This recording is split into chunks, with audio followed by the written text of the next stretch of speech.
Camilo, muchas gracias por este interesante tema. Continuamos con el desarrollo de nuestro Masterclass 2020. El tema que nos va a ocupar en los siguientes minutos es un interesante panel, un panel cuyo tema girará en torno a los modelos de riesgo de crédito al límite por la crisis. Contamos con la valiosa presencia de Brian Rojas, de Fernando Ferro y también con la asesoría y la moderación de Germán Jiménez. Brian Rojas actualmente ocupa el cargo de director de riesgo financiero y servicios actuariales de KPMG, una de las empresas más importantes de revisoría fiscal, riesgo y cumplimiento. Brian es economista de la Universidad Nacional con maestría en finanzas y especialista en riesgos financieros de la Universidad de los Andes, con experiencia de más de 9 años, tanto internacional como nacional, en las principales instituciones financieras de Colombia. Como panelista, también tenemos invitado a Fernando Ferro Varela. Fernando es abogado de la Universidad del Rosario. Cuenta con más de 40 años de experiencia profesional en la banca, con el desarrollo e implementación de proyectos relacionados con el sistema financiero y la tecnología de la información, planeación estratégica, financiación de proyectos públicos y privados. Actualmente desarrolla consultoría especializada en riesgo en México, Centroamérica y Colombia.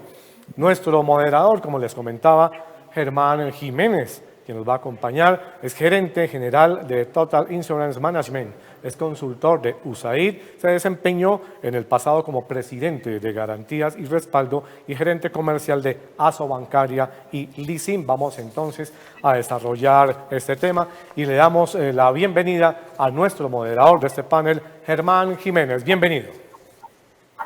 Muchas gracias, la revista Ciclo de Riesgo, por esta oportunidad de moderar semejante mesa tan importante con Brian y Fernando.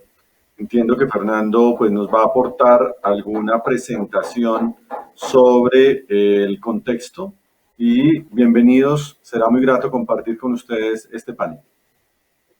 Fernando y Brian. Buenos días, muchas gracias a todos por la invitación, muchas gracias a Ciclo de Riesgo por este panel. A Fernando y a Germán, muy buenos días y gracias por acompañarnos aquí durante este panel. Todas las personas asistentes de los diferentes países que nos están acompañando el día de hoy, muchísimas gracias. Para mí un placer estar con ustedes. Bueno, como lo comentaban, nuestro panel el día de hoy se va a centrar sobre los modelos de riesgo. La presentación que hizo Camilo Herrera de Radar, que fue fundamental, realmente refleja mucho lo que las organizaciones hoy en día se están enfrentando. La época de alta incertidumbre, donde los números que presentó Radar realmente presentan una realidad bien importante y bien crítica para las organizaciones. Y es parte de lo que se está reflejando y lo que voy a mencionar el día de hoy en mi presentación. Voy a enfocarlo en dos elementos. Primera es que vamos a hablar un poco sobre qué cambios se han generado en la gestión de riesgo del crédito. Y segundo, cuáles son los elementos fundamentales que los modelos de riesgo enfrentando dada la situación. ¿Qué evidenciamos en la gestión de riesgo de crédito? Vamos a evidenciar 4 elementos. Primero, unos cambios en política de crédito, donde se debe replantear la manera como se origina cartera por los cambios en la calidad de riesgo de los clientes, que es lo que mencionamos allí. Definitivamente las organizaciones durante esta época de pandemia, durante toda esta época de crisis y lo que viene a continuación, que ha mencionado Camilo Herrera muy bien en su presentación, va a generar que las organizaciones cambien su estructura de política de crédito.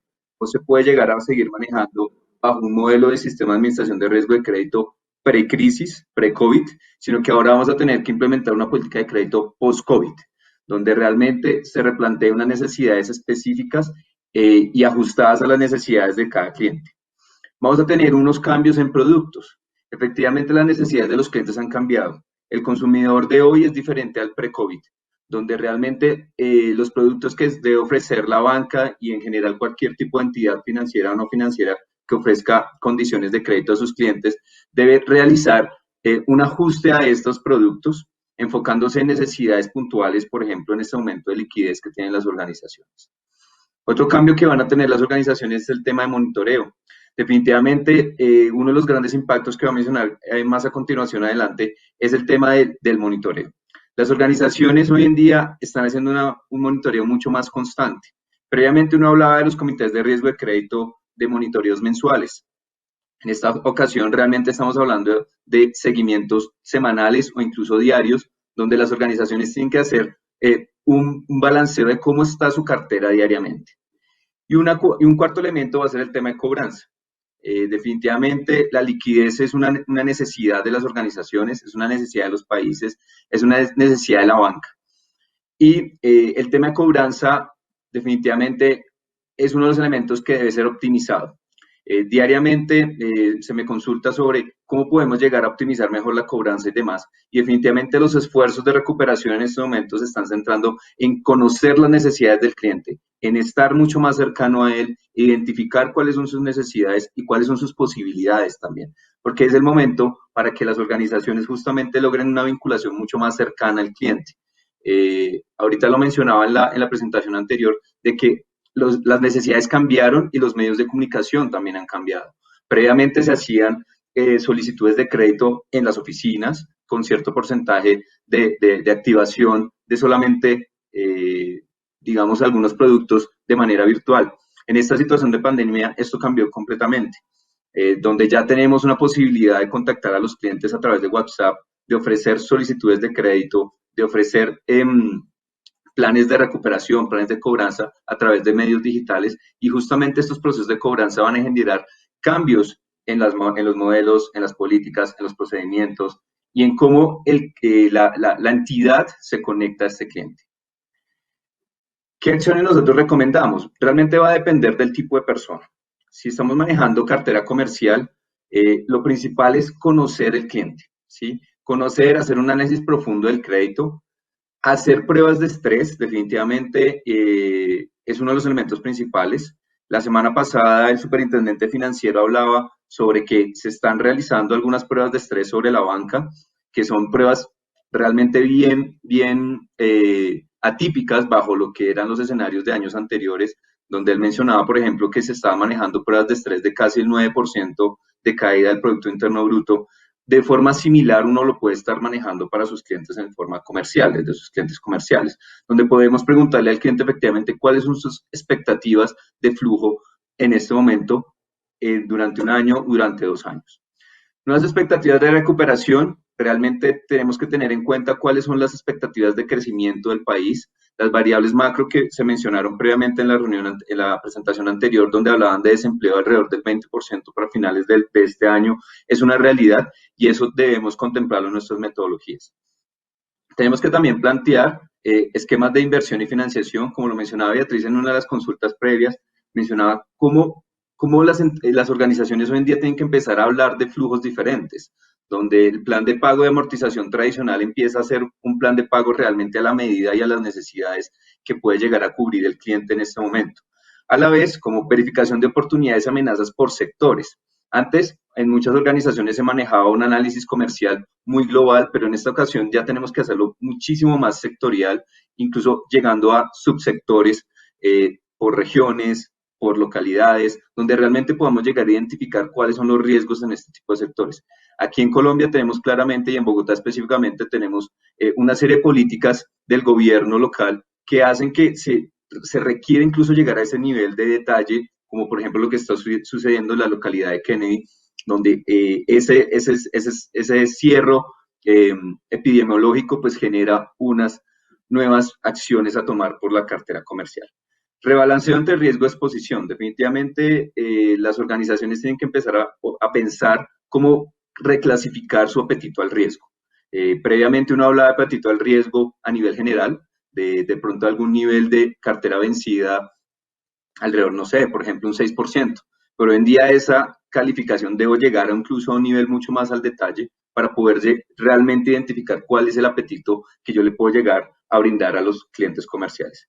De forma similar, en personas naturales, vamos a tener que centrarnos incluso en generar nuevas clasificaciones de clientes. En los modelos internos de gestión de riesgo, de crédito, se puede partir por la clasificación o la segmentación de clientes a partir de la segmentación que generan las entidades supervisoras, como es el caso de la Superintendencia Financiera de Colombia. Pero en este momento, partir de esa clasificación nos puede generar, digamos, errores en la perfilación de los clientes. Por ello es importante evaluar nuevos segmentos y nueva clasificación de clientes. Cambio en las condiciones contractuales, efectivamente eso es una realidad, es una evidencia que primero se dio por parte de las viabilidades que financiaron prácticamente todos los países a nivel de Latinoamérica, donde se les dio un periodo de gracia a los clientes. Esto genera un cambio en la condición contractual que el cliente y la organización pues deben evaluar. Gestión focalizada en la recuperación, definitivamente es uno de los temas principales que se va a centrar las instituciones financieras y no financieras en tema de recuperación, porque las necesidades de liquidez son evidentes. Seguimiento de clientes recurrentes es también la oportunidad, y como yo lo he mencionado, de generar un vínculo con los clientes, de poderse comunicar con ellos y generar justamente esa posibilidad de ser el amigo como entidad financiera con ellos. Y esto también nos va a permitir una actualización de datos de contacto. Realmente es una oportunidad para mejorar en estos temas de actualización de datos personales. Ahora, si nos centramos en la parte de los impactos del modelo de riesgo de crédito, lo voy a dividir en tres aspectos principales. Los impactos en modelos, los impactos en gestión y los impactos en modelo de negocio. El impacto en modelo es cómo la situación actual y lo que viene post-COVID va a afectar a la metodología y a la construcción cuantitativa de los modelos o cualitativa. Esto debe ir acompañado por una gestión de negocio. Los modelos no son independientes. Los modelos vienen con una serie de políticas, procedimientos y una estructura organizacional que debe soportarlos, y eso también ha sido impactado. Y a la vez va a afectar también una estructura del modelo de negocio. Sabemos muy bien que hay una relación directa entre lo que son los modelos de otorgamiento, de seguimiento, los modelos de provisiones, a la vez con lo que es la gestión comercial. Entonces, esto de nuevo se tiene que empezar a hablar y ajustarse de acuerdo a las necesidades. Profundizando sobre el tema de modelos. ¿Qué retos vamos a tener en las organizaciones? Primero, rezagos en la información.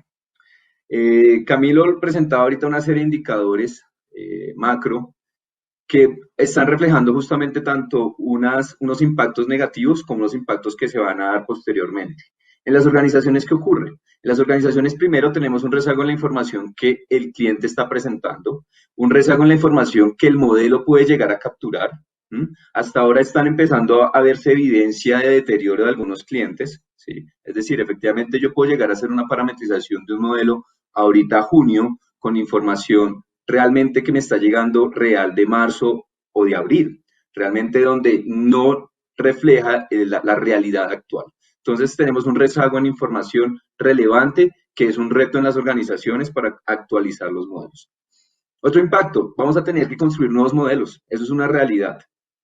Claramente los modelos previos, donde pues, por ejemplo utilizábamos matrices de transición, modelos econométricos, modelos estadísticos, estaban muy bien pre-COVID, pero post-COVID vamos a requerir evaluar si esos modelos realmente siguen siendo los más adecuados bajo la situación actual y bajo los escenarios que vienen post-COVID.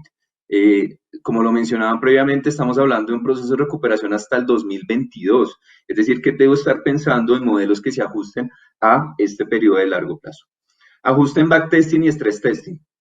Definitivamente creo que nadie estaba preparado para hacer un backtesting bajo un modelo pre-COVID o post-COVID. Esto ya nos genera un nuevo reto y es cómo voy a empezar a hacer unas pruebas de desempeño a estos modelos cuando es una situación muy particular que se está dando en este momento del tiempo y que va a tener una vida, una duración durante más o menos un año, 2 años que se estima pueda llegar a tener efecto esta pandemia. Y a la vez, ¿cómo empezamos a hacer modelos de estrés? Definitivamente, lo que mencionaba el superintendente es, estamos haciendo unos modelos de estrés con una caída del Producto Interno Bruto casi del 9%. Y de ahí en adelante las organizaciones deben estar pensando similar. ¿Cómo hago unos modelos de estrés a mis segmentos, a mis modelos, a mis parámetros? ¿Qué otro impacto vamos a tener? Efectos atípicos en los parámetros. Definitivamente seguir manejando los mismos modelos nos pueden llegar a generar sesgos. Incluso metodologías estadísticas me podrían estar indicando, este es un dato atípico, mire cómo lo imputa, mire cómo lo elimina, mire cómo lo ajusta, pero realmente no es así. Este dato no es un dato atípico, en el sentido de que es una realidad y que va a permanecer durante un periodo del tiempo. Esta inconsistencia histórica de base de datos es un gran reto en la modelación de parámetros. ¿Qué hemos encontrado también? Ajustes manuales. Definitivamente no solo a nivel operativo, porque las organizaciones a nivel tecnológico no estaban preparadas para hacer ajustes de este tipo. Es de mi conocimiento, obviamente, por ser parte de equipos de revisoría fiscal, de auditoría y de consultoría, que se han hecho muchos ajustes manuales dentro de las organizaciones para poder cumplir con las necesidades que ha brindado el gobierno y las mismas organizaciones. Esto pues obviamente genera un impacto operativo en las organizaciones y se requieren hacer ajustes en modelos en algunos casos para tratar de reflejar esta realidad. En países de Europa donde ya se han presentado los estados financieros del primer trimestre, incluso hasta junio, hasta mayo ya se han presentado algunos estados financieros, han reflejado que algunos modelos han sido ajustados más de forma manual a través de algunos spreads o ajustes en riesgo de crédito que reflejen un poco más la realidad, porque la base de datos todavía no refleja el riesgo de crédito real que tienen las organizaciones. Otro impacto en los modelos, en los escenarios. Definitivamente, en algunas organizaciones se manejan escenarios de acuerdo a justamente a las condiciones macro. Para diciembre del 2019 se tenía un escenario realmente muy diferente a lo que está en este primer y segundo trimestre del 2020. Los escenarios era un escenario positivo alrededor de un crecimiento del PIB cercano al 2,5 o al 3% de crecimiento. Cuando estamos hablando ahorita de posibilidad de un crecimiento negativo del 3%, del 5% del Producto Interno Bruto, es muy diferente el escenario de cierre de 2019 al que estamos viendo actualmente, lo cual está estimando realmente el riesgo si se manejan los modelos y bajo las metodologías previas. ¿Qué impactos en gestión tenemos? Primero, señales erróneas. Claramente, en este momento, el mercado y la información histórica que tienen las organizaciones realmente todavía no reflejan una realidad de la cartera, lo cual me puede estar generando decisiones que no son del todo certeras porque mi información realmente todavía no es la más adecuada. Como todavía tenemos un periodo de alivio para los clientes, todavía no sé, las bases de datos todavía no me llegan a reflejar cuál es la calidad crediticia de mis clientes. Estamos hablando que el impacto lo vamos a estar viendo el más extremo hacia cierres del 2020, primer semestre del 2021. Entonces, las decisiones que estamos tomando ahorita realmente es bajo una alta incertidumbre. ¿Qué otro impacto en gestión tenemos? Una excesiva sobrecarga en los equipos de riesgo. Definitivamente, el ajuste de modelos, los cambios en políticas, ajustes en parámetros, presentación de informes a entidades supervisoras, a los comités extemporáneos, a las revisiones permanentes que debo hacer de algunos segmentos y clientes, están sobrecargando los equipos de riesgo. Falta de perspectiva sobre la realidad, otro impacto en gestión, principalmente porque tenemos aún mucha incertidumbre sobre las condiciones actuales, sobre los procesos de recuperación, sobre la realidad de algunos de mis clientes, especialmente las entidades financieras donde se manejan clientes individuales de gran envergadura, pues todavía no se llega a conocer cuál es realmente el impacto que puede llegar a tener las organizaciones. Es de conocimiento público que algunas entidades aquí en Colombia tuvieron que tomar decisiones en cuanto a provisiones de entidades como Avianca, porque obviamente llevaba una gran incertidumbre, lo cual genera una diferencia contra los cálculos de provisión del año pasado, del cierre de 2019. ¿Qué impactos también tenemos? Tiempos de reportería. Antes estaban manejando reportes que podríamos manejar semanales, mensuales, pero ahorita estamos haciendo un seguimiento mucho más fuerte y nos está llegando una gran cantidad de información de todo tipo, interna o externa. Manejar toda esa cantidad de información realmente es agotador para los equipos de riesgo, para los equipos de business intelligence, que puedan llegar a administrar esta información de la forma más adecuada. ¿Qué otro elemento hemos visto? Nuevos comités. Definitivamente, parte del governance de los modelos de riesgo de crédito, y como lo mencionaba, es un tema de una estructura organizacional que soporte los modelos. Los modelos no son independientes. Los modelos no es una caja que la dejo guardada en un software, sino que realmente deben estar acompañados de una gobernanza. Y eso hace parte de los comités. Los comités hoy en día se están creando comités extemporáneos, comités mucho más seguidos, no el típico comité de riesgos que se reúne una vez al mes o cada cuánto que se reúne una junta directiva, sino que realmente ahora son mucho más activos y requiere que efectivamente sean mucho más activos para que justamente permita generar valor a la organización en ese momento tan importante. Y un elemento fundamental en el tema de gestión es el tema tecnológico. Para mí es fundamental que las organizaciones hoy en día se están enfrentando a un gran reto en tecnología, ¿sí? Porque tenemos información que viene con gran cantidad de datos atípicos. Dos, los ajustes que ha requerido el gobierno, las superintendencias en cada uno de los países y las mismas decisiones que han tomado las organizaciones no era algo que esté parametrizado en una herramienta, ¿sí? Claramente esto genera un impacto en áreas de tecnología, en áreas de modelos, en áreas de presentación de informes, lo cual pues genera un impacto en las organizaciones y es justamente también la oportunidad para que muchas organizaciones justamente empiecen a evaluar qué tan bien preparado yo estoy en temas de ciberseguridad y hackeo. Se ha mencionado en muchas encuestas que se incrementó sustancialmente el tema de ciberseguridad justamente por el uso ahora excesivo de herramientas tecnológicas, de apps, de uso de celular, que me permite conectarme mejor con el cliente y el cliente a la vez de usar mis servicios. Estos son retos tecnológicos. En temas de negocio, ¿qué vamos a encontrar? Primero, un cambio en la estrategia, de cómo me conecto con mi cliente, de qué productos le empiezo yo a generar, de cómo empiezo yo a generar productos que me generen una estabilidad también a mí como institución financiera o una institución del sector real o una institución del sector solidario, donde realmente yo empiece a pensar en cómo me adapto a las necesidades post-COVID. Así es que debemos pensar hoy en día. Ya el COVID ya es una realidad, ahora yo cómo me adapto a esta realidad y cómo empiezo a cambiar mi estrategia de negocio. No puedo seguir pensando a cómo planeé mi organización en diciembre del 2019, sino cómo lo vamos a planear para el post-COVID. Un punto importante, el apetito al riesgo. Ya llevamos unos años hablando de este tema, del tema apetito al riesgo, ya incluso a nivel local en algunos países ya se está hablando de una regulación de apetito al riesgo. Ahora tenemos que hablar de un apetito al riesgo adaptable y ajustable a la situación actual. El apetito al riesgo de diciembre del 2019 va a ser muy diferente al apetito al riesgo de diciembre del 2020. Y es un nuevo panorama que efectivamente tenemos que adaptar dentro de las organizaciones. Y en cuanto a modelo de negocio también que vamos a tener un nuevo gobierno. Tenemos que ya hablar definitivamente incorporar planes de contingencia, de continuidad de negocio, de recuperación, de hablar de gobierno corporativo, de ERM, de apetito al riesgo. Todo esto ya tiene que tener una cultura del riesgo mucho más fuerte, que las organizaciones definitivamente se han dado cuenta que lo necesitan, encontraron debilidades, puntos de mejora que han sido relevantes en sus organizaciones. Ahora, si empezamos a hablar de algunos puntos específicos en cuanto a lo que algunas normas nos piden, como el tema de IFRS 9, que aplica a las entidades que reportan bajo informes consolidados, o aquí que tenemos países como México o como Perú, que tiene una adaptabilidad mucho mayor al tema de IFRS 9, pues esto es fundamental porque los modelos de IFRS 9 que al final nos lleva a calcular un modelo de pérdida esperada, conllevan una serie de elementos en los modelos muy relevantes. Uno de ellos es la segmentación. La segmentación que se tenía construida en los modelos de pérdida esperada puede llegar a ser diferente para ahorita el post-COVID. Entonces, uno de los retos en temas de modelos es cómo voy a evaluar yo la segmentación.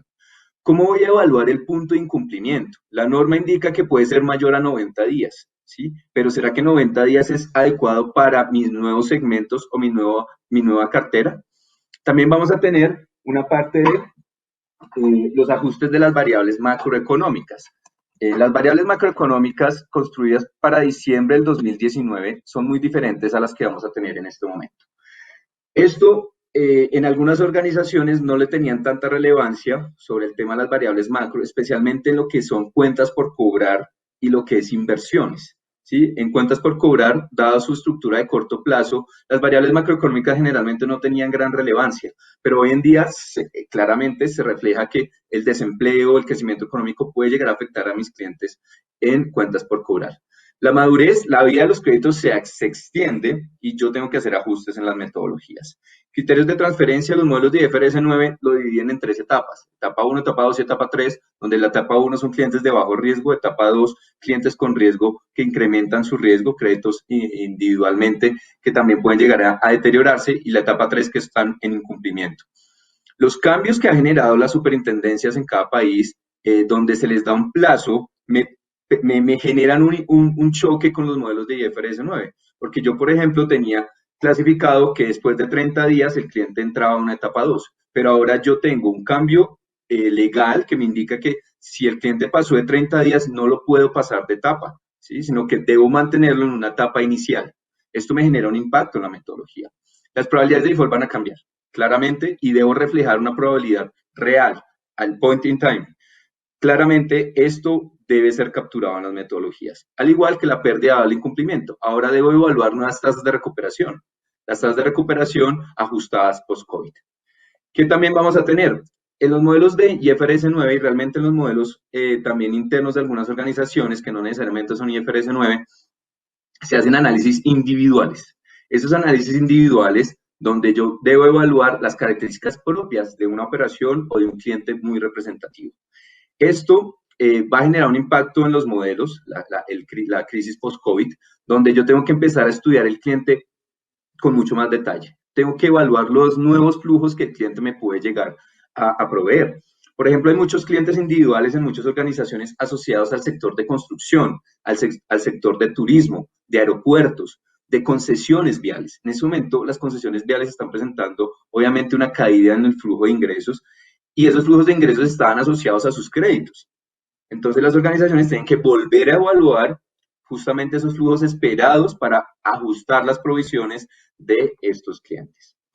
¿Qué vamos a tener también? Cuando hablamos de cartera, no solamente tenemos que hablar de la cartera de crédito, sino podemos hablar de cartera de inversiones y cartera de cuentas por cobrar. En el tema de inversiones, ¿qué hemos encontrado a nivel global? Una disminución en calificaciones, lo cual me puede generar impacto en la pérdida esperada por inversiones, aumento de probabilidades de incumplimiento, ¿sí? Y una evaluación de las calificaciones que yo podría llegar a tener de mis clientes, claramente. Y en cuentas por cobrar, vamos a encontrar primero un aumento inmediato en la incobrabilidad, un ajuste de las variables macroeconómicas en los modelos de cuentas por cobrar, donde yo debo incorporar ahora con mayor razón, antes previamente se ajustaba, como mencionaba, por la duración que puede llegar a tener una cuenta por cobrar, pero hoy en día las variables macro están reflejando que sí pueden llegar a tener un impacto en las cuentas por cobrar de corto plazo, y una segmentación adicional de cuentas. Generalmente se hablaba cuentas por cobrar y otras cuentas por cobrar, ¿ya?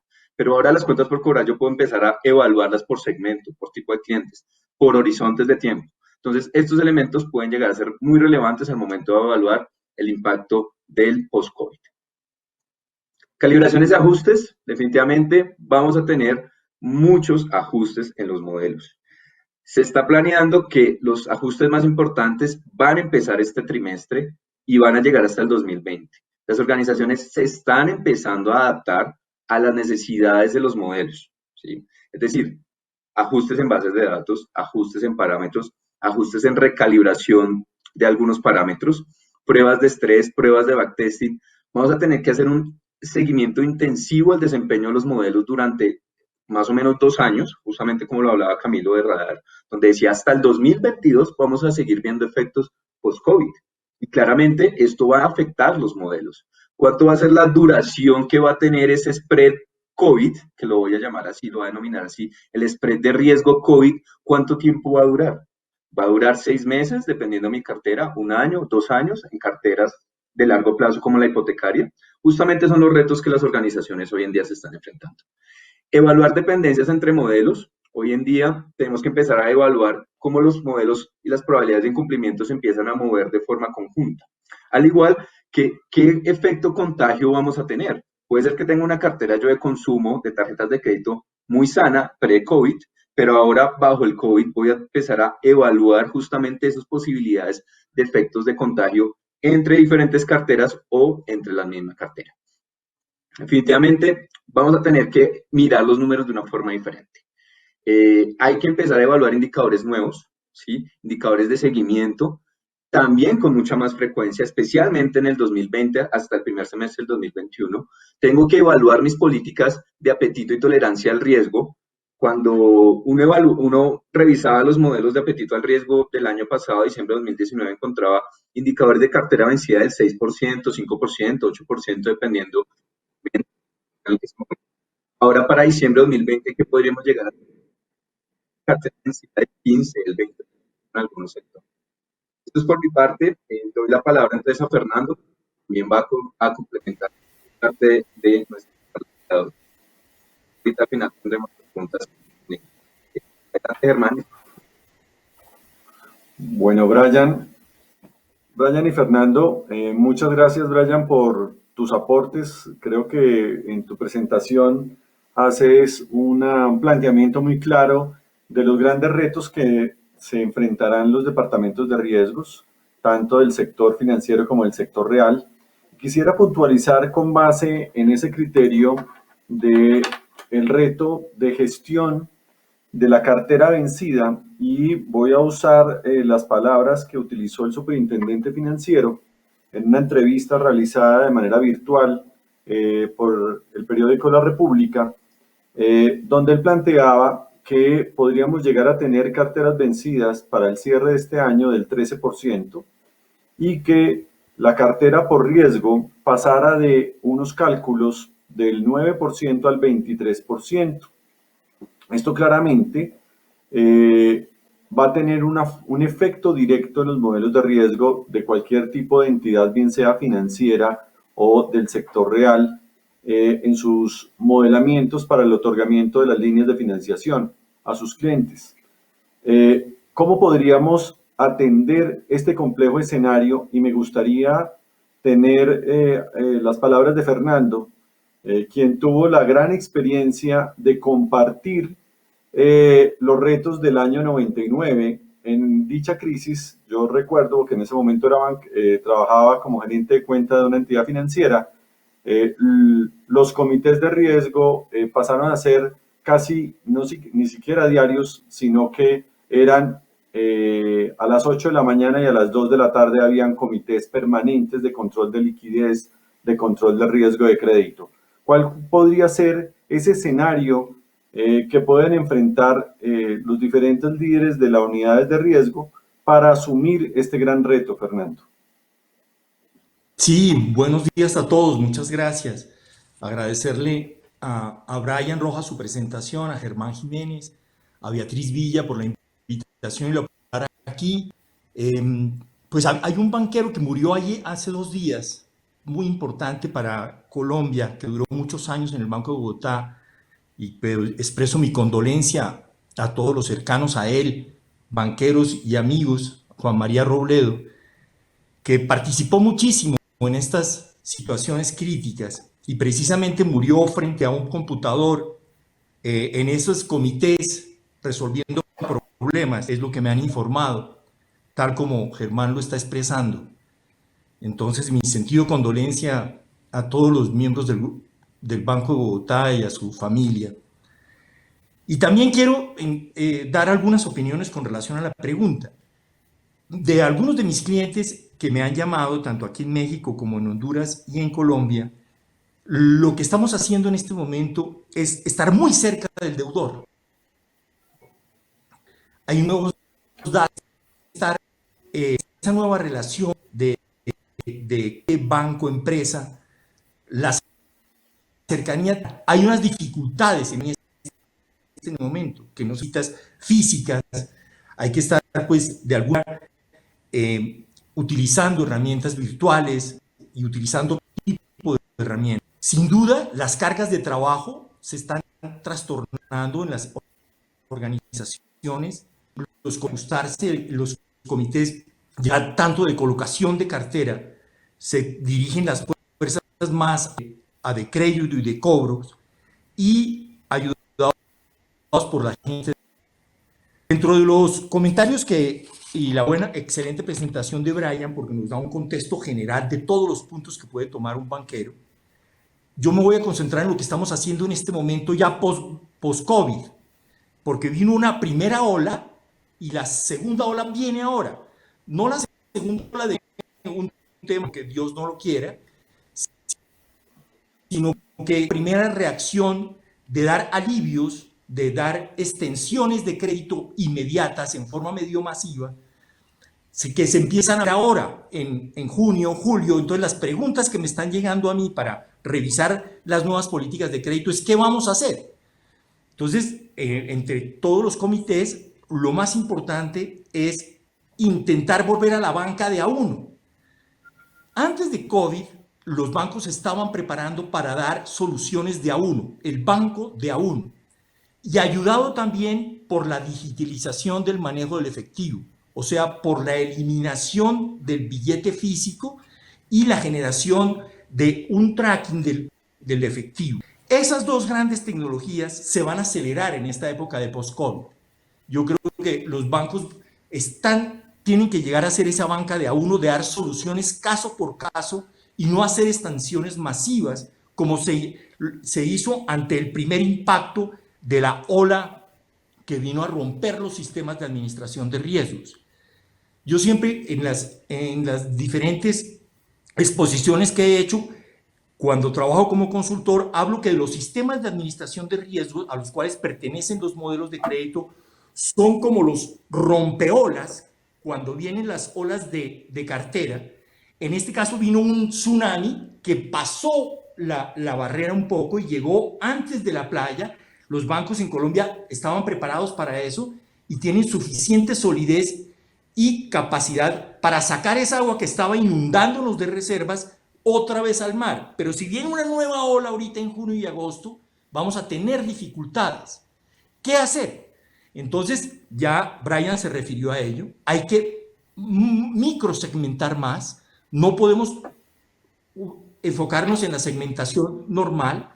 Tenemos que en este momento ver quién fue el que realmente fue afectado por el COVID, porque las extensiones masivas, los alivios que generaron los gobiernos en nómina y en algunas cuestiones tributarias, la misma ley de insolvencia, hace que la gente se acoja todo a los alivios, cuando realmente hay que ubicar quién fue el afectado a partir de febrero o marzo, ver los que estaban en mora antes y separarlos como otro segmento, los que llevaban 60 días, y aquellos que no necesitando alivio lo solicitaron por los beneficios que ello conlleva y por lo tanto generaron una distorsión en nuestros análisis. Esos tres segmentos hay que seguirlos haciendo en microsegmentos, irse acercando al cliente a uno. Entonces la tarea es bien compleja porque nos tenemos que acercar quién perdió el empleo, quién no lo perdió, qué capacidad tiene de recuperación. Y con las cifras macro que presentó Camilo Herrera, pues nos vamos a dar cuenta que tenemos todo un reto para verificar eso. ¿Y en dónde se verifica? ¿Qué patrón sigue haciendo aporte social o no a partir de junio? Entonces, ahí empiezan a generarse datos adicionales para intentar reducir el impacto al cual se refiere Germán, anunciando lo que estaba diciendo el superintendente de 13% en mora y en la tasa de riesgo hasta casi el 20% en algunos casos y el 9% en otros.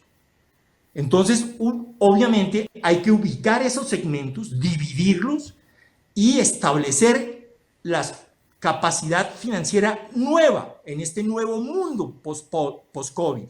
Mirar esos nuevos retos de crédito y entender cuáles van a ser esas fuentes adicionales para los sistemas de administración de riesgo.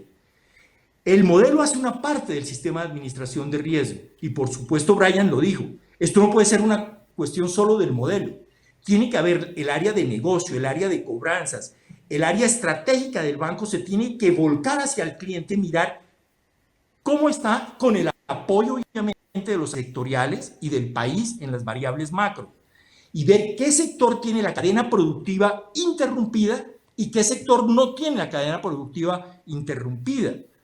Y hacer una cobranza mucho más inteligente uno a uno, generando confianza y solución efectiva. Y en los modelos de otorgamiento, pues, ir incluyendo las nuevas variables porque se cambiaron. Entonces, obviamente, si yo ya empiezo a visitar cliente uno por uno y veo que varios de los comercios fueron cerrados, los comercios de alimentos fueron cerrados, pues tomo una medida ya, voy tomando una medida por subsector. En esta calle hubo cierre. Porque, por ejemplo, aquí en México hubo calles en que no hubo cierre de los alimentos. Con 73 millones de personas aquí en México, quería saludar, por cierto, a mis colegas mexicanos, hondureños, salvadoreños y guatemaltecos que sé que me están escuchando. Pero volviendo al caso de México, hay calles que no cerraron. Aquí pues no hubo cuarentena obligatoria, entonces el efecto fue un poco diferente. Disuadieron mucho una cultura de que la población se educara en el manejo de la sana distancia, del uso del cubrebocas, en fin, y guardar a las personas de mayores de 65 años. Sin embargo, muchas de las partes esenciales de las economías informales no hubo cierre.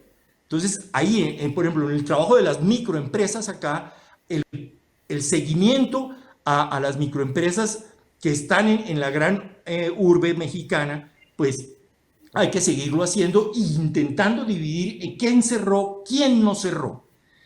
Entonces, desde el punto de vista del futuro, yo creo que hay dos grandes noticias. Los bancos sí tenían la solidez suficiente y la tienen. Existe ya tecnologías para hacer banca de a uno, o sea, no hacer una tarjeta de crédito masiva para todo el mundo, sino la tarjeta de crédito que requiere un perfil de riesgo especializado y así ir creando los créditos de libre inversión, los de vehículos, los de vivienda, de acuerdo con la planeación financiera de cada persona. Y ahí viene otro tema, los algoritmos de planeación financiera individuales, que por cierto ya hay muchos y los bancos los empiezan ya a visualizar para que la persona sea ella misma la que coloque los datos en esos algoritmos de planeación financiera y se los informe al banco. Y con la tecnología del tracking, por ejemplo, lo que está sucediendo con la factura electrónica, que es muy útil en este momento para poder ver quién está generando facturas y quién no. Y cómo a los que están generando facturas darles el flujo de crédito y no cerrárselos, y a los que no darles una solución para ver en cuánto recupera su capacidad de pago. Entonces, esa ubicación de la factura electrónica que va a estar en la DIAN nos ayuda mucho. Lo mismo el tema de los aportes a la seguridad social, que ya en Colombia hay una aplicación que se puede consultar, no solamente Credivision, sino conjuntamente con el buró, y ir el banco creando ese nuevo reto para el crédito. Y por supuesto, se va a ir comenzando a reactivar ya de una manera menos extensiva masivamente la colocación de crédito y los manejos de cobranza, porque vienen esas segmentaciones. Esa es mi opinión, hermano. Ok. Brian, desde el punto de vista del sector real, ¿cómo ves que se puede asumir este complejo escenario planteado anteriormente? Bueno, el sector real realmente primero tiene dos elementos. Una realidad en cuanto a las necesidades de liquidez que tiene. ¿Sí? El sector real ha sido impactado fuertemente, obviamente, por poder colocar sus productos, por la baja en la demanda. Entonces, unas altas necesidades de liquidez. Como lo mencionó Camilo, hay ahorita un ambiente mejor de confianza, está mejorando la confianza del consumidor y el sector real debe empezar a enfocarse a justamente, y como lo mencionó ahorita Fernando, a conectarse con su cliente de una forma mucho más activa, de una forma mucho más directa, one to one, ¿sí? Donde podamos realmente establecer las necesidades del cliente. En el sector real, digamos que la cartera se maneja a través de cuentas por cobrar principalmente, donde, como lo mencionaba ahorita, es una necesidad de empezar a evaluar también cómo las variables macroeconómicas, cómo la condición ahorita post-COVID va a afectar a mis clientes.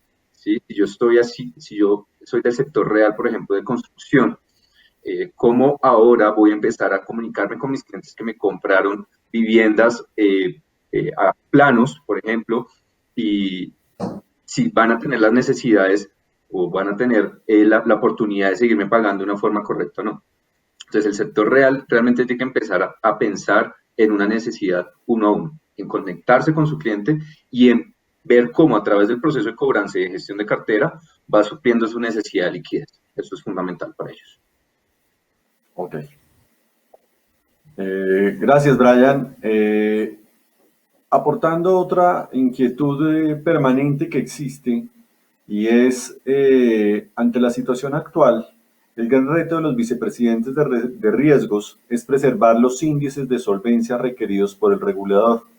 ¿Qué escenarios se pueden implementar para asumir este importante reto ante la coyuntura actual post-COVID? Y Fernando, agradecería tu participación sobre el particular. Sí, realmente hoy los tiempos, como ya lo han observado todos anteriores analistas y expertos, el otorgamiento de crédito ya no va a ser a largo plazo en esta primera etapa. Los cupos de crédito se van a cortar, ya los cupos superiores a 6 meses, a 4 meses, no se van a ver. Yo creo que va a tener que haber un monitoreo de cupos de crédito cada 30 días muy exhaustivos y por supuesto eso exige que la capacidad de las fuerzas internas, los talentos del banco que estaban dedicados a ese tipo de créditos de largo plazo se concentren en los cortos plazos a verificar qué está, porque uno tiene que mirar, pues obviamente, los temas de liquidez, si le están pagando o no la cartera, cómo está el tema de recaudos, cómo está el tema de las provisiones, y ir ajustando los modelos, pues, con cumplimiento a la norma. Yo creo que aquí pues va a haber unas variables mucho más duras en los modelos, que con el tiempo ya no van a ser variables suficientemente por efectos meramente cualitativos.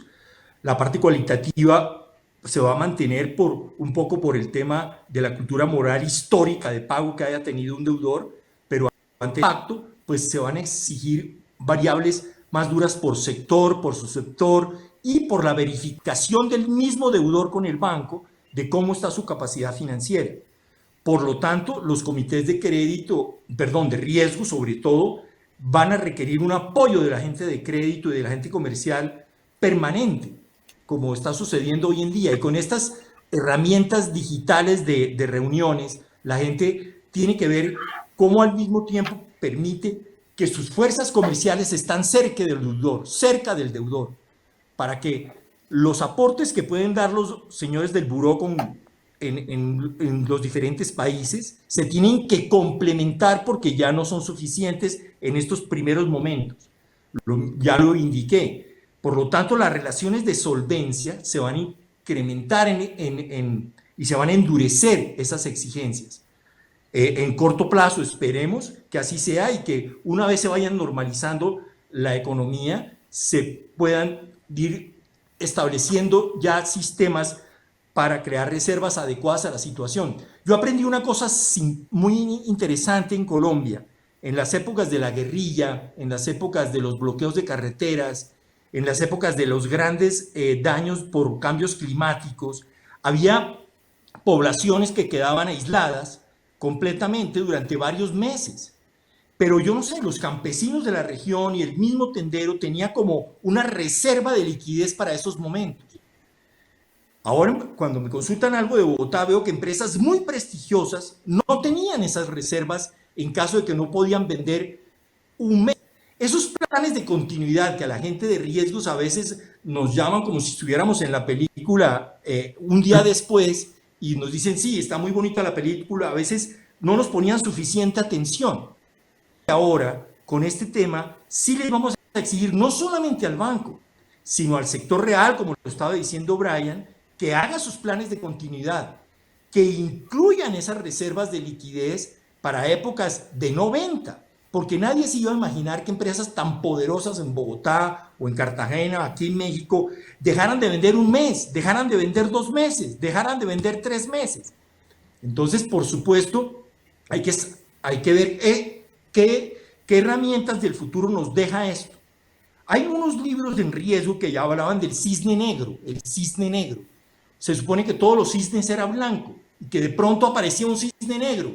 El cisne negro, al principio le hacíamos algo de caso y le poníamos unas provisiones. Este COVID fue un cisne negro que llegó, pero afortunadamente los bancos tienen una solvencia y unos sistemas de administración que van a lograr ir acoplándose a la situación y pueden dar soluciones con la posibilidad de estar siempre en el banco de a uno, y mirando el flujo de efectivo el flujo de efectivo de las variables macroeconómicas, y viendo por dónde va ese efectivo para realmente el banquero poder cumplir su labor de intermediación tan crucial en este momento, de seguir dando crédito, de seguir apoyando la economía. Brian, en este sentido, tú nos aportaste ahorita criterios de las NIF 9 y criterios que fundamentalmente nos van a acompañar en esta coyuntura post-COVID. ¿Consideras que en el concepto de los índices de solvencia se deben hacer y los criterios de pérdida esperada, estamos preparados de manera suficiente para atender dichas exigencias regulatorias? Yo definitivamente creo que las organizaciones aquí en Colombia, en general Latinoamérica, han tratado de construir modelos a la medida, construir modelos con unas provisiones adicionales, por llamarlo así, aunque pues bajo IFRS este concepto no existe, pero sí un poco más robusta una provisión. Entonces sí considero que las organizaciones tienen unos niveles de provisión adecuados. La gran ventaja que tiene IFRS 9 es que se va adaptando mucho más rápido, ¿sí? A diferencia de pronto un modelo regulatorio. Entonces, un buen modelo de IFRS 9 se tiene que ya estar adaptando justamente a las necesidades poco a poco. Entonces, las organizaciones que reportan y construyen modelos y que han establecido modelos provisiones bajo IFRS 9, ya saben los retos que tienen, ya saben que los escenarios macro les van a generar un incremento en provisión, claramente. Nosotros hicimos una estimación desde KPMG cuánto puede ser el incremento solamente por efecto macroeconómico, y se estima alrededor que puede ser un incremento del 5% solamente por variables macro, sin tener en cuenta, por ejemplo, calidad de cartera y demás, que en Europa, por ejemplo, generó un incremento para el primer trimestre alrededor del 15% en provisiones adicionales por IFRS 9, ya incluyendo lo que son variables macro y algunos ajustes en probabilidades de incumplimiento. Entonces, las organizaciones tienen que estar pendientes de que eso les va a ocurrir. O sea, van a requerir unos ingresos de provisión mucho más altos. Es una realidad del modelo de 9. La gran ventaja, y como mencionó también Fernando, es que las organizaciones tienen una solvencia fuerte. El mismo superintendente del financiero también lo dijo. Y a nivel regional, en los diferentes países que participan el día de hoy en esta conferencia, es una realidad que se mantiene una buena solvencia y las entidades financieras van a tener esas necesidades de provisión adicionales, las van a poder cumplir sin ningún problema, sin afectar los indicadores de solvencia propios, tanto regulatorios como en objetivos o apetito al riesgo que tienen. Ok, muchísimas gracias. Pasando un poquito a las enseñanzas que nos dejó la crisis hipotecaria del año 99, que como lo planteó muy claramente Camilo Herrera en la intervención anterior. En la crisis hipotecaria del 99 surgió un gran vehículo de depuración de la cartera improductiva y fueron los famosos colectores de cartera o gestores de cartera improductiva. Esto ayudó de manera estructural a optimizar los activos improductivos de las entidades financieras y ha sido una práctica recurrente desde esta época. ¿Consideran ustedes que este modelo de gestión de cartera y de depuración del activo sigue siendo vigente en los tiempos actuales o va a ser, como lo planteó ahorita Fernando, un tsunami tan grande en la cartera improductiva que desafortunadamente no vamos a tener ese vehículo o esa estrategia de optimización del activo? Fernando, agradezco tu participación. Sí, no, pues fueron muy útiles. Obviamente tenían alrededor una serie de apoyos también que vinieron desde Fogafín. Hubo muchos refinanciamientos, créditos a los bancos. En ese momento los bancos pues tenían otra situación. Hoy en día pues es otra la banca, mucho más solvente, mucho más fuerte.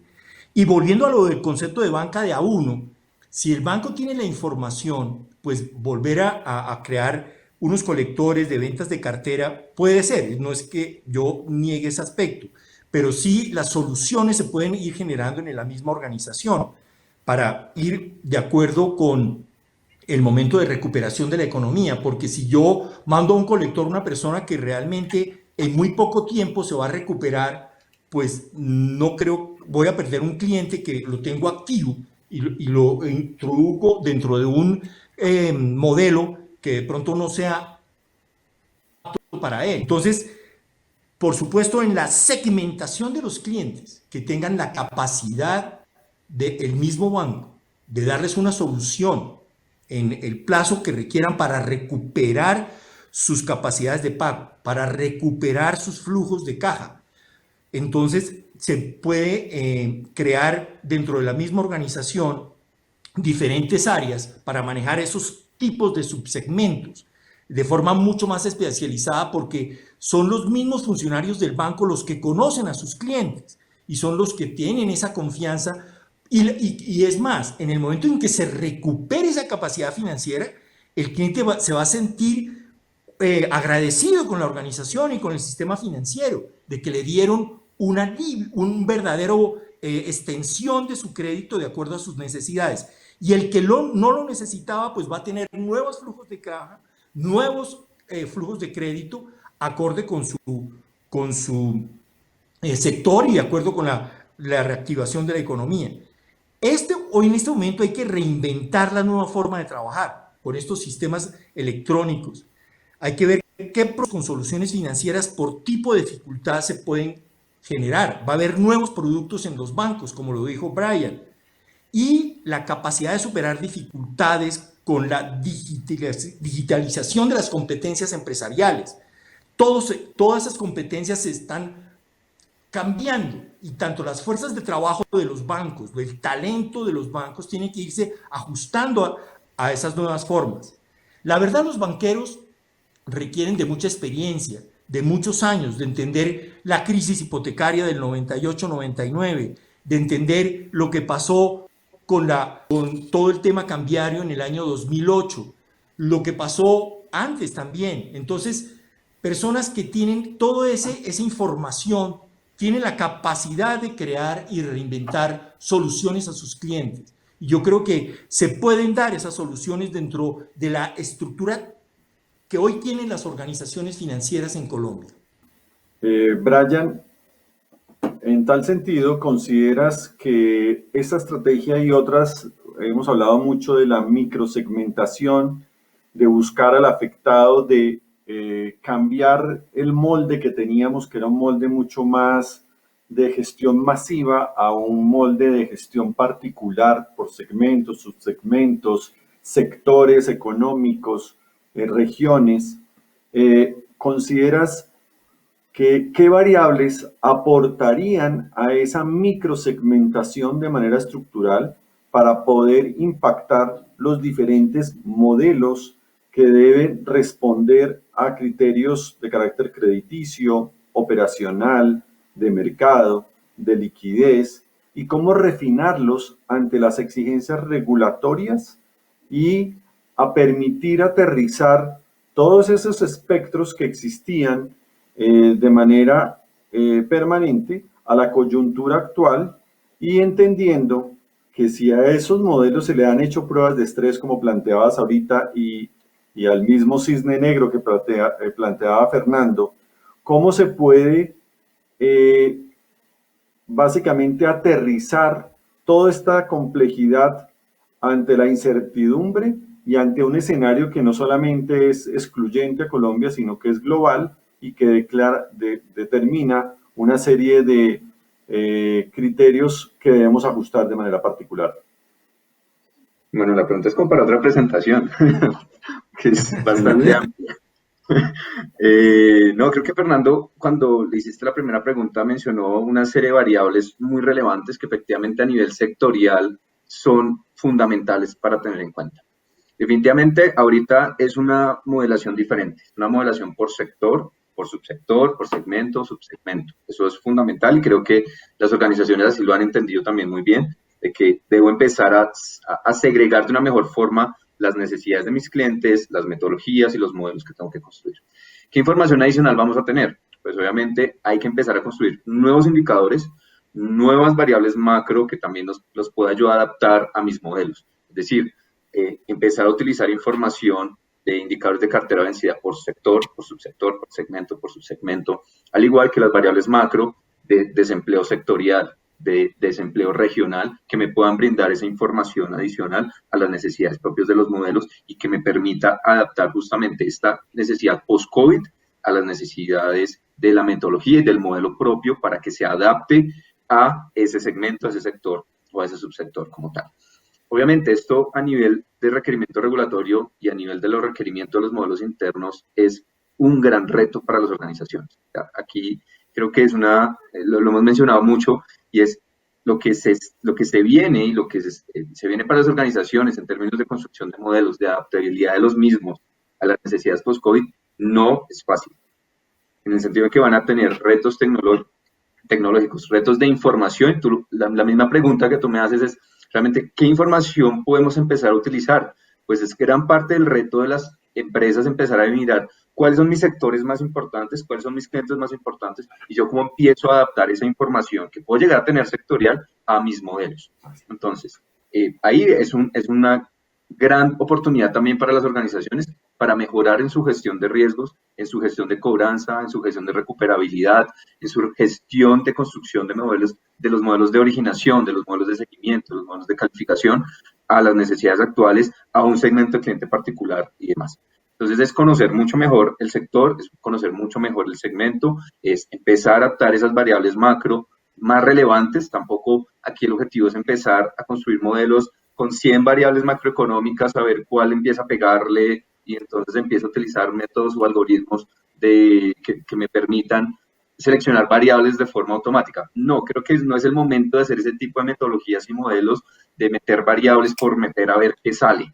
No, creo que aquí es un proceso de justamente conocer cuál es el sector, cuáles son sus necesidades, cuáles son las variables más relevantes y hacer un modelo mucho más inteligente, ¿sí? O sea, la inteligencia artificial no solamente parte de unas metodologías avanzadas y unas metodologías donde utilizo algoritmos avanzados. No, es realmente la inteligencia artificial tiene que venir por justamente una construcción inteligente del modelo, ¿sí? Una construcción adaptable a las necesidades de yo como constructor de modelo requiero.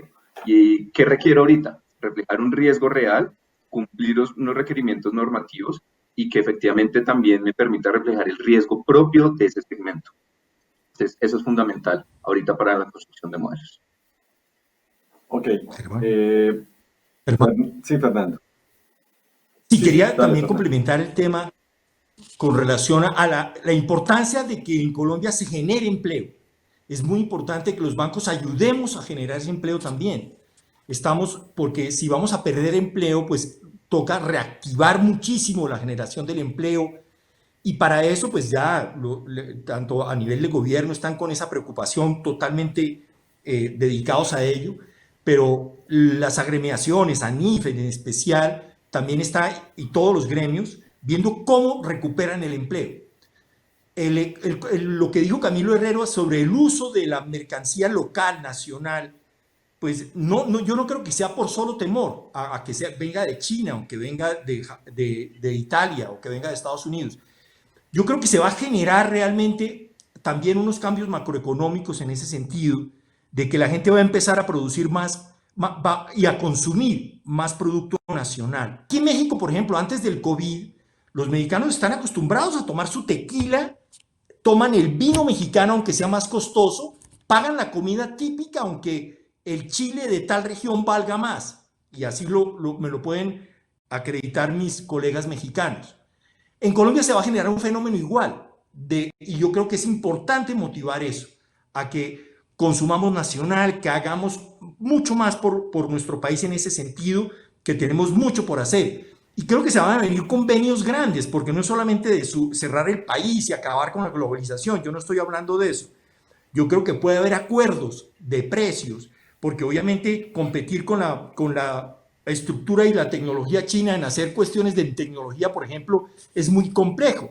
Pero yo creo que ya muchas empresas están revisando esas formas de hacer relaciones de tecnología y, por ejemplo, Apple, que tiene todo en China, puede de pronto llegar a acuerdos con Estados Unidos para que trasladen parte de su producción nuevamente a Estados Unidos. Y ellos que tienen un problema ya de más de 30 millones de desempleados. En Colombia, algo similar en el sentido de que tenemos que generar empresas que tengan valor de generar empleo rápidamente. Y, por supuesto, ese monitoreo tiene que darse en el seguimiento de uno de los clientes, de sus capacidades de pago y, por supuesto, de las correlaciones entre segmentos, porque no solamente ver un segmento individual, es muy importante hacer las correlaciones entre intrasegmentos para los modelos de crédito. Esa era mi opinión que quería adicionar. Bueno, Fernando y Brian, muchísimas gracias. En esta última inquietud, pues quise comprimir algunas de las preguntas que estaba teniendo el público. Nos hubiera gustado también tener una presentación con los mismos elementos que planteamos. Ante todo, agradecerle a las 550 personas que están conectadas en este momento en el panel. Creo que fue un panel muy interesante. A Fernando, muchísimas gracias. Creo que esa experiencia internacional esa experiencia de 40 años en diferentes entidades del sector público y del sector privado, y ese comportamiento en tus consultorías que son tan profundas, en las regiones tan complejas como es Centroamérica y tan distante un poquito al quehacer del banquero colombiano. Creo que han enriquecido de manera estructural este panel.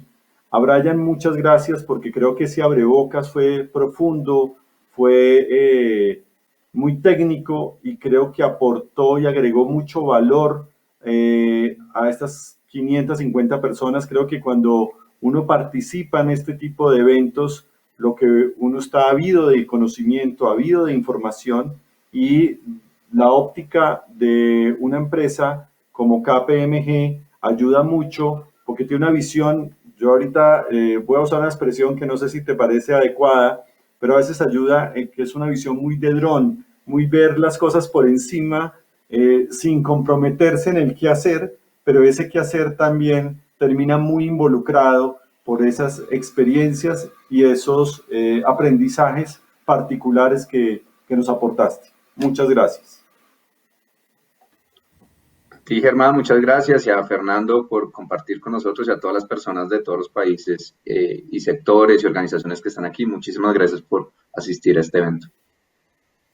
Bueno, Muchas gracias a Germán, nuevamente a Beatriz Villa y a Ciclo de Riesgo por esta oportunidad. Que estén muy bien.